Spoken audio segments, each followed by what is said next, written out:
okay? You okay? You'll be okay. We're gonna be okay. We're gonna be okay. I promise. Okay, I promise.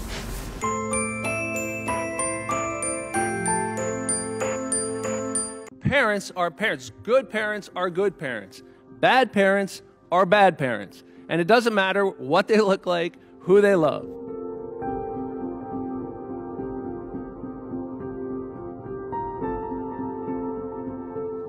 I've been with my husband for almost 28 years. We were allowed to get married just 5 years ago. And for 27 of those years, we've been raising children. We have 3 children. My oldest came to us when he was not quite 3 years old. He had been barely eating solid foods. He was sleeping in a drawer. He was living in squalor in one of the toughest neighborhoods in New York City. His parents were heroin addicts. They had 4 children. I think they loved their children. I know they loved drugs more. And they were unable to take care of them. And we didn't set out to be parents. This wasn't about fulfilling some desire we had. It was because someone asked us if we could help, and we said we would. And soon after that, his mom OD'd, and there was no one to bury her, so we did. And his dad went to jail, and there was no one to take care of this little boy, so we did. And it was the greatest thing that ever happened to us. And you know, it was a few years later that an adoption agency called us from Texas, sir. And the reason they were calling us in New York was not because we were seeking to adopt. It was because they had learned in the 1990s that there were certain types of kids who were not going to be adopted, where the circumstances of their birth, through no fault of their own, obviously, was difficult or confronting for traditional adoptive parents, where there were issues of HIV or rape or incest, sometimes mixed with concerns about interracial adoption. And what these adoption agencies learned, to their credit, was that there were LGBT couples in cities like New York who would say yes to these children. Not as an alternative to the straight couple that was going to raise them, as an alternative to never being adopted, because no one was going to adopt these kids. And it was that insight that LGBT couples were willing to cross lines of difference because they had experienced doing so in their own lives, that they had less preoccupation or hysteria with things like HIV, that they were more willing to adopt across lines of difference like race or religion, that there was an opportunity for kids that would not have a home to have a home. And so it is because of that that on January 10th, 2001, I learned of my oldest daughter, who had been born just 5 days earlier. We had no intention of adopting. That she had been born in Texas. So 13 days later, my partner and I were standing in front of a Texas judge at 8 o'clock in the morning before his docket started. And he said, "Are you fellas going to raise this child?" And we said, "Yes, sir." And he finalized the adoption on the spot. No rescission rights in the state of Texas.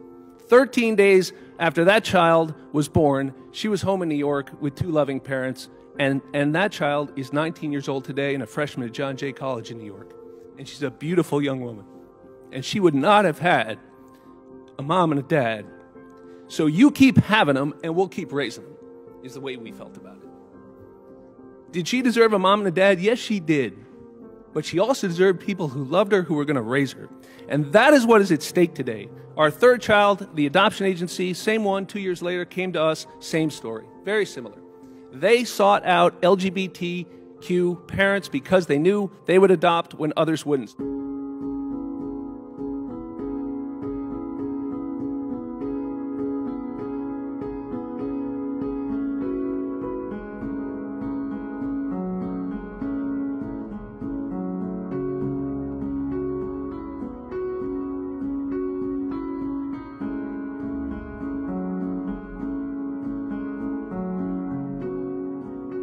The point is when you allow people to discriminate against those couples, you deprive children of good moms, dads, families who are going to love them. And when you dress it up as religious liberty, you simply sanction discrimination and deprive those children of a home that they deserve. And so we're here because the Trump administration, as we know, has green-lighted license to discriminate laws to allow federally funded organizations to discriminate against adoptive and foster parents who don't share the organization's religious beliefs. And that means also LGBTQ parents and people of other religions won't be able to adopt. And those kids are the ones that are going to lose. Hundreds of thousands of kids who need foster parents, who need adoptive parents. That is the collateral damage that will ensue if we allow these discriminatory practices to occur under the guise of religious freedom. You know, I would close by saying that LGBTQ people are also people of faith. One of the most frustrating misunderstandings is the notion that this is a disagreement between people of faith and people without faith. It is an act of faith to care and love for a child. And so it is because of our faith, not in spite of it, that we oppose these discriminatory measures. And we'll keep fighting these hateful rules down in Washington because every child deserves a home. Thank you.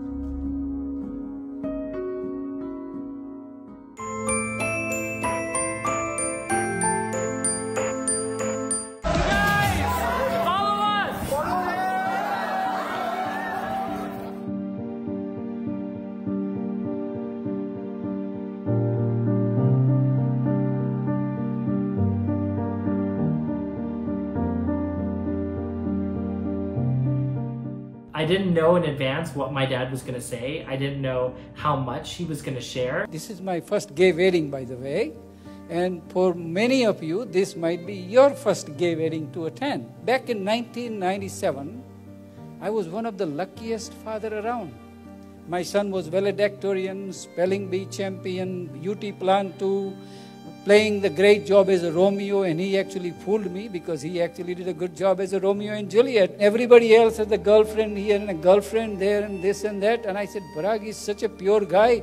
Man, I'm so lucky. On 27th March at 4:25 p.m. on that Friday night, Parag had a very small speech. Dad and Mom, I'm gay. I have known it since I was 10 years old. I thought I was confused, but I'm beginning to realize that I am gay. I thought I will hide my being gay until you die, so you won't be embarrassed. I tried to commit suicide while I was in the high school, but I did not succeed. Thank God for that. But last week I was discussing in the class, and there was another Indian girl, and I blurted out, I am gay. So I knew the news will come to you sooner or later. Therefore, I'm telling you I'm gay. The whole thing was like 3-minute speech. From the best of the time, our life went to the worst of the time. And I was a very homophobic person. There is no question about it. So I thought there is no big deal. I'll fix him. I'll find the best treatment center in the country. I'll find the cure for it, and I'll handle it. Monday morning, I was the first person to enter the medical library. And I pulled out all the Cumulus Medicus. And then I suddenly realized in 30 minutes that American Psychological Association back in 1973 had declared that gay people is not a disease, it is not a defect, it is not to be cured, it is not contagious. And if you accept somebody is gay, your child is not likely to be more gay than otherwise. I asked a simple question. Do I love my son any less at 4:31 than I loved him at 4:24? And a long pause, and the answer was no, I still love him the same.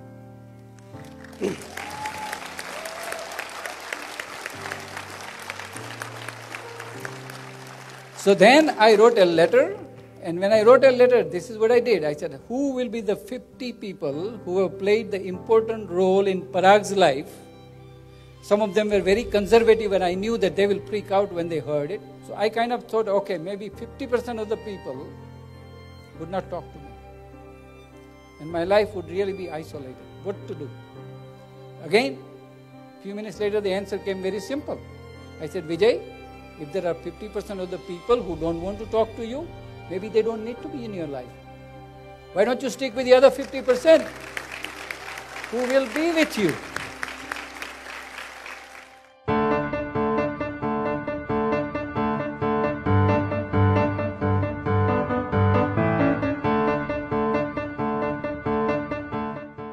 I remember the day that I met Vaibhav, although I don't remember it the way he does because I was dancing in the Pride Parade. It wasn't until a couple of days later when I got a poke on Facebook. Who pokes on Facebook? And I think there was a moment that we shared where he came and danced with me, and it was just, I was mesmerized. I was like, who is this guy? I need to find out who he is.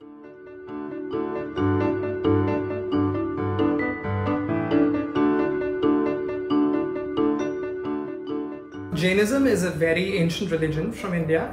The roots of it are about 3,000 years old. It revolves around two main tenets. It's non-violence and truth. Jain weddings or Hindu weddings are similar, but not as similar. Like some of the rituals are different. It had never occurred to us that a same-sex couple could have the same kind of weddings that his brother or so many of my cousins had had. There was no template when we started this, but we wanted to create a template that others could use. And so we certainly asked a lot of advice from other gay couples who are South Asian and had elements of this in their weddings. But we also wanted to invent some of our own.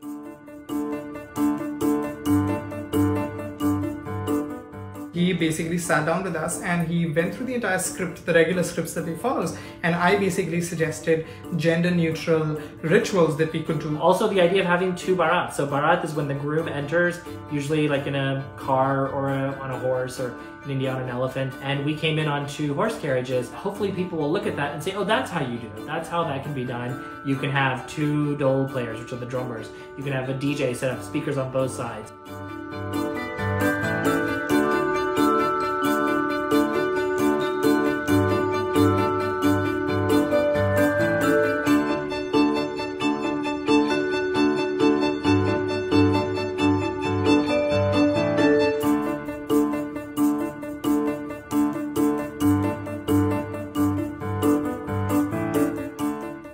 One of the best things that came out of our wedding was the amount of outpouring of love that we received from people around the world. Two brown men getting married. You know, what did you do? How did you do it? Can you help me also? Can you help me come out to my family? What do I do? How do I find that life partner? Our stories matter. And that when we lead with love, I think the end decision is always the right one. And that was true for my dad. And that is certainly true for the two of us. I love you. I love you too.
Who are the parents? Yeah. I'm the wife. I'm Chris Hickson's wife. God love you. Thank you. I wanted to. This is Chris's I'm son. his son. Well, how are you? Good. Thank you for hugging me. You okay? You okay? You'll be okay. We're gonna be okay. We're gonna be okay. I promise. Okay, I promise.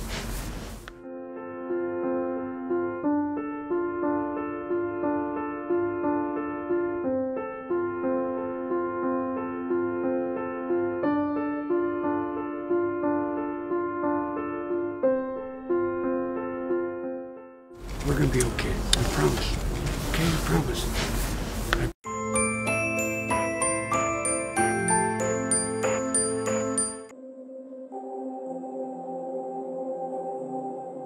I still get enormous pleasure from watching great athletes on the court. And nobody exemplifies excellence in basketball better than the Los Angeles Lakers last year. Of course, I've got to recognize Kobe Bryant, one of the most competitive players I've ever seen.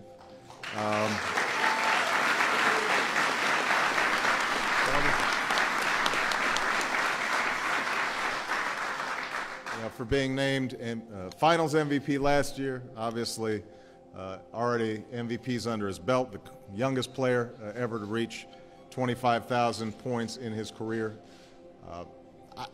And he's playing with a broken finger.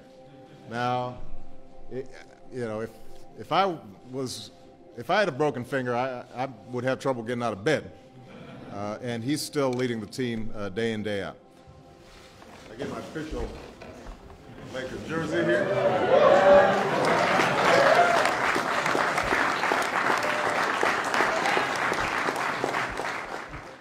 Now, I have to say that there's a long-standing tradition of welcoming championship sports teams to the White House. But here's the thing. These guys have been there so often. You know, they were just there last year because they won the title, and Kobe and Derek have been there so many times now they could lead tours themselves. Same is true for Coach Jackson. So I thought we'd change things up a little bit. We teamed up with NBA Cares to come here to the Ark and spend a little time with the unbelievable young people who are here, as well as the terrific staff. And I was just walking around watching these players work with students, assembling care packages for our wounded warriors, putting together some toiletry kits for the homeless here in Washington, D.C., and trying to keep up with the kids on the Big Brain Academy Challenge, which I didn't even try because it was moving way too fast for me. I want to congratulate Kobe Bryant, the NBA Finals MVP for the second year in a row. Kobe was there when we organized a little pickup game for my 49th birthday. Pau Gasol and some other NBA players participated. Derek was there. Kobe was sidelined because he had just gotten some treatment on his knee. I was not yet sidelined with my busted lip. But nobody was taking it easy on me because Pau was on my team. So I kept on just passing to him.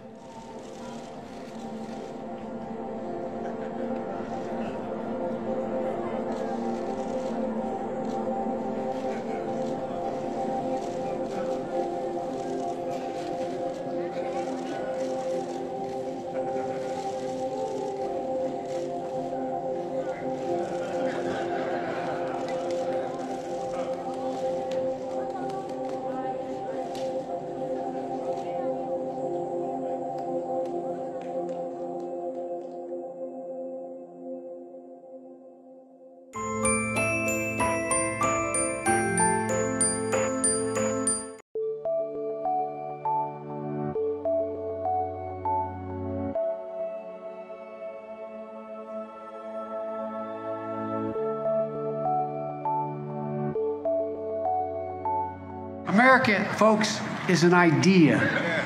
America guarantees everyone, and I mean everyone, be treated with dignity. This nation needs to come together. It has to come together.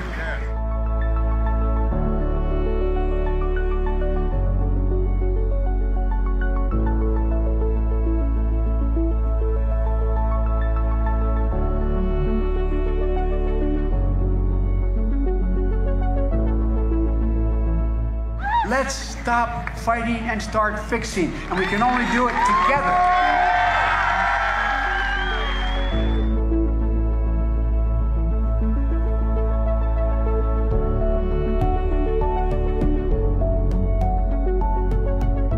I'll have a great vice president at my side, Senator Kamala Harris. She's a powerful voice for this nation. Her story is the American story.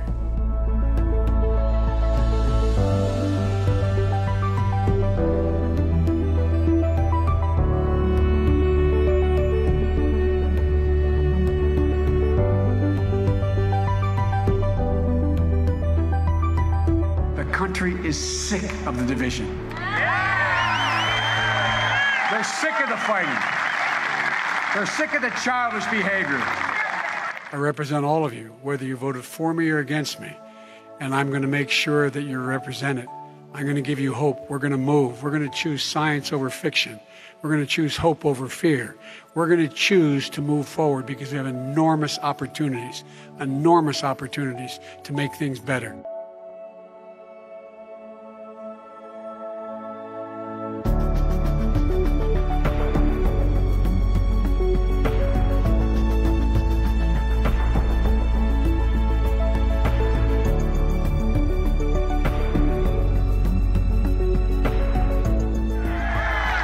Choose hope over fear, truth over lies, and yes, unity over division.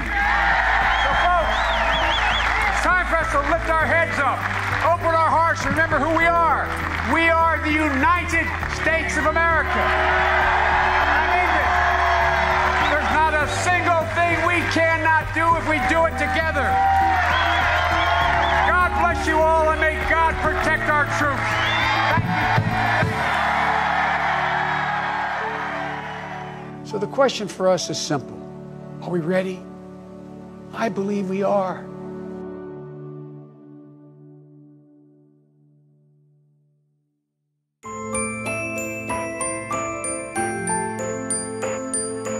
What's up, everybody? This is will.i.am. Me and the Black Eyed Peas recently collaborated with Jennifer Hudson to reimagine our song, Where's the Love? We revisited this song to give you a little bit of love and joy during these times, and most importantly, to remind you what's at stake this election year. We have been divided, and too many people have lost loved ones because of the way that our leadership has handled COVID-19. It's important to activate your power and go out there and vote. And when you go out there and vote, vote for love. And you know what that is. Good evening. Ella Baker, a giant of the civil rights movement, left us with this wisdom. Give people light, and they will find the way. Give people light. Those are words for our time. Just a week ago yesterday was the third anniversary of the events in Charlottesville. Close your eyes. Remember what you saw on television. Remember seeing those neo-Nazis. Remember seeing those Klansmen coming out of fields with lighted torches, veins bulging, spewing the same anti-Semitic bile heard across Europe in the 30s. Remember the violent clash that ensued between those spreading hate and those with the courage to stand against it. You remember what the president said when asked? He said there were, quote, very fine people on both sides. It was a wake-up call for us as a country, and for me, a call to action. People killing, people dying, children hurt and you hear them crying. Can you practice what you preach? And would you turn the other cheek? Father, Father, Father, help us. Send some guidance from above. These people got me questioning. Where is the love? What's wrong with the world, mama?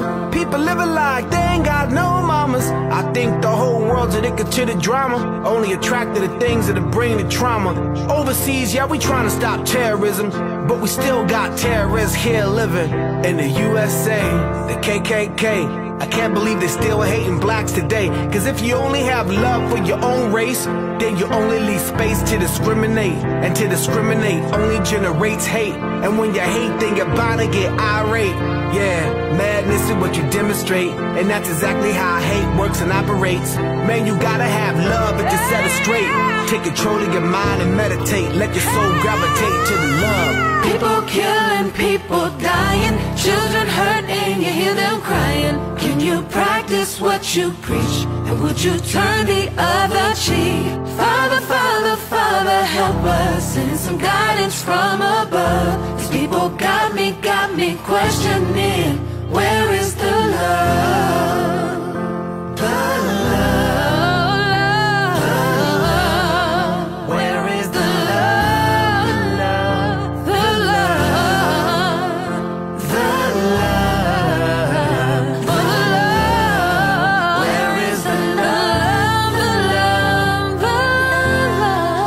question for us is simple. Are we ready?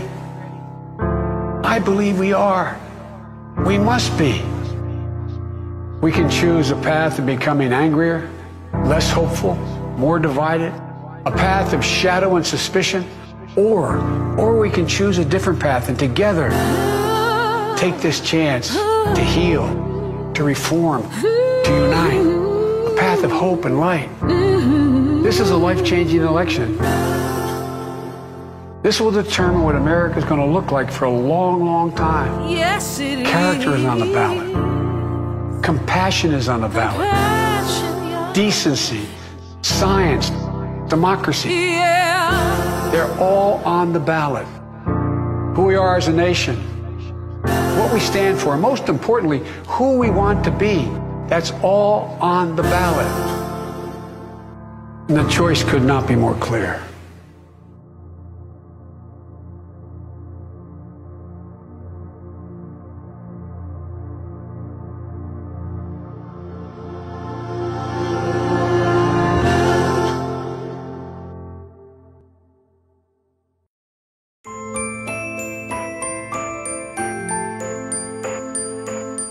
better come together and fix some of this stuff, because ain't nobody else gonna come in here and do it for us.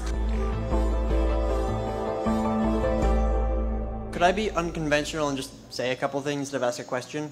Sure. Okay. So, sorry. It's a town hall. So I guess the first two brief things are probably unpopular, but the third one is the important one. First, and it's important to know, I do disagree with a lot of the things on your platform and others, and I am a Republican. However, the third and most important one, and the reason I'm saying this, is because I sincerely do appreciate your time and efforts coming here and sharing with us your opinions and things that you think, and also that when inevitably the campaign gets nasty, no matter who you're running against, not all of us believe that is the right way to go. Yeah. So thank you very much. I appreciate it sincerely, and God bless your evening. I want to thank you for being here. I want to thank you for having an open mind. Listen, part of the beauty of our democracy is that we debate, we discuss. We often will disagree, but we have the same motivation. I know you're here because you love our country, and I'm here for the same reason, and we may have other different ideas about how we go about expressing that love and strengthening our country, but I know we're on the same page in terms of where we're coming from. And I know that about you because you're here right now, and you had the courage to stand up and say what you said. And that means a lot to me. So thank you. Thank you. And on that point, I will say to you that I truly, truly believe that some of the biggest challenges that face our country are not just bipartisan, they're nonpartisan. Truly. Because look, even if November of 2016 had turned out differently, we would still be, right now, a nation in flux and a world in flux. Just think about it. Around the world, we have ascending and descending economies right now. Right? Population shifts in large part because of climate change. Right? We're in the midst of an industrial and digital revolution. There is so much happening. Globalization. There is so much change happening in our country and in the world right now. And it then presents a question. It presents a question, which is a very significant one, which is what as a nation will be our standing? What will be our definition? What will be our strength? What will be our significance? I strongly believe these questions are at play in this election. It is so much bigger than, you know, the guy who's in the White House right now, which may be the motivation for a lot of Democrats, but I'm going to tell you guys, I believe there is so much more at stake right now. And the question will be, are we going to hold on to our strength, but in a way that is respected and honored? Are we going to pay attention to the fact that I believe all of this disharmony, all of this staring at our belly button over the last couple of years, fighting each other, is making us weaker as a nation. It is making us weaker. The world is passing us by. I'm going want to tell you, part of what I believe, and I will say this now, and I will say it again and again to anybody who will listen, including my colleagues who are across the aisle, as they say. We better come together and fix some of this stuff, because ain't nobody else going to come in here and do it for us. Ain't nobody else going to come in here. And so, you know, we may disagree on certain things based on ideology or perspective, but there are certain things that are fundamental, like education, like infrastructure, that we just got to health. And we didn't even begin to talk about health care, which, of course, I believe strongly should be a right of all and not a privilege of just those who can afford it. You know, this is one of those moments, I think, that we are all going to rise or fall together. On these critical issues, we're going to all rise or fall together. And so as we look at this 2020 election and what is before us, there is so much more at stake, which is obviously why you all are here right now, because you know how much is at stake. And so instead of doing all the things you could be doing at home or with your families, you're here. And I can't thank you enough, because we are truly all in this together. So thank you all. Thank you.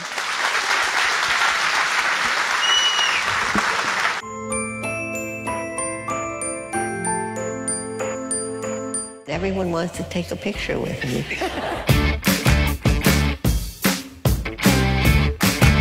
In my long life, I have seen great changes.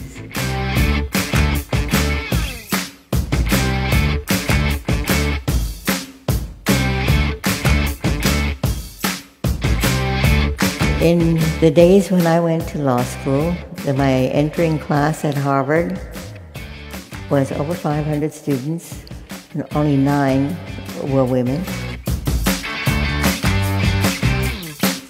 There was no anti-discrimination law, so employers were totally upfront in saying,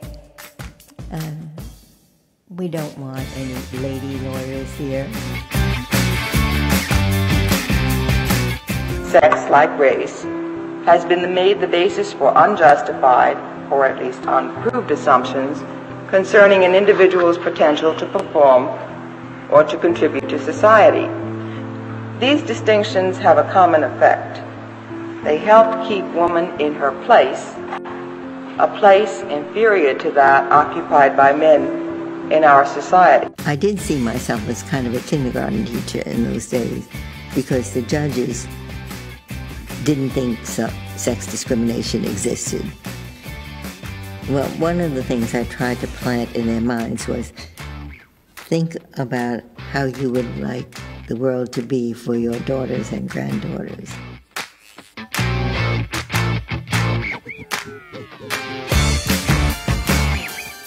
In my lifetime, I expect to see 3, 4, perhaps even more women on the High Court bench, women not shaped from the same mold, but of different complexions. I surely would not be in this room today without the determined efforts of men and women who kept dreams of equal citizenship alive.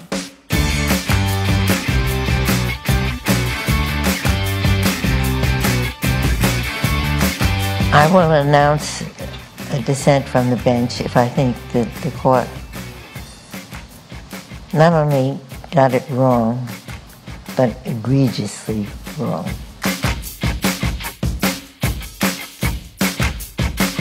It holds the most hope for the world if countries allow women to do, as I said, whatever their God-given talent enables them to do.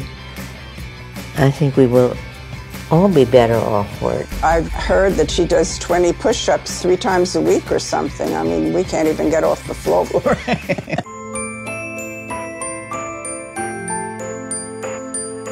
Hey everyone. You're saying Happy Loving Day. I thought you were saying Happy Loving Day. I'm saying hey everyone. Happy Loving Day! Happy Loving Day! Hi everyone. Hey everyone. Happy Loving Day. Happy Loving Day. Thanks to all of our friends who joined us in helping celebrate. Loving Day is really just about the freedom to love who I choose. I was able to benefit from the fact that I grew up in a family where our skin didn't match, so when the love of my life walked in the room, I didn't hesitate. We are so grateful for all of the love and support of everyone in our tribe, for the love and support that you have shown our family through the years. A lovely day. Today, so grateful for the folks who've been fighting for progress for decades, centuries.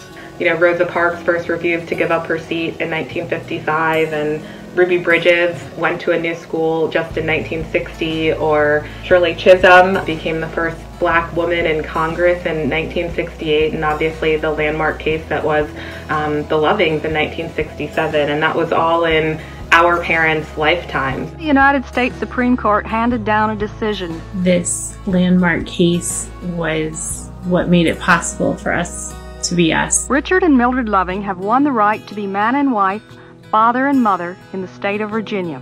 Without them, we wouldn't be where we are. And I hope that our kids and our grandkids are one day even able to reflect on this moment in our country's history as sort of the great awakening, if you will, that Black Lives Matter, and that racism and white supremacy really started to crack in this moment. We've got a lot of work left to do, and we're going to do everything we possibly can to fight for our two little black girls and every little black girl and boy out there. We're all in this together, and it's not going to come easy, and everyone needs to be a part of this fight. Hey Siri! Play Bill Withers' Lovely Day. Now playing Lovely Day by Bill Withers.